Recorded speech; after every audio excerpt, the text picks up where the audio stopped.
Di ba minsan, o madalas nga, gusto natin pumunta sa mga lugar na pamilyar, mga lugar na dati na nating pinuntahan dahil naipapaalala sa atin kung sino yung dating tayo. Pero kapag nandun na tayo sa lugar na yun, alam mong may nagbago, hindi lang tungkol sa lugar, pero paano mo tinitingnan yung sarili mong pagkatao.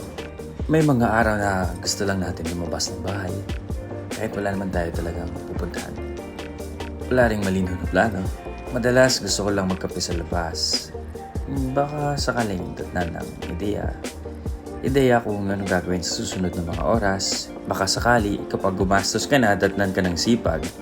Sipag na simula na tapusin ang mga dapat tapusin.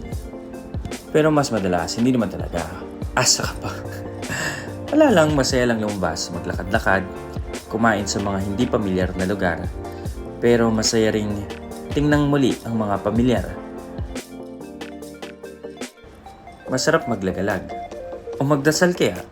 O kahit na minsan na madalas.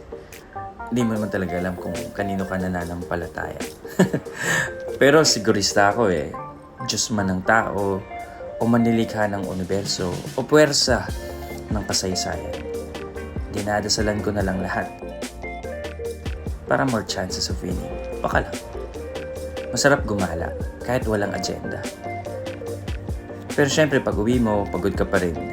Lagi namang nakakapagod. Lalo na pag hindi ka anak ng bilyonaryo, nakakapagod talaga. At higit na nakakapagod, yung isipin ang mangyayari mamaya o bukas.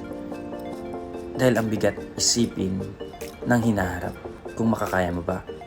Kaya pag di ko alam ang mga sagot sa mga tanong, lumalabas na lang ako. Para hindi ko kailangang harapin ang mga agam-agam sa loob ng kwarto. Kasi diba palaging may bago.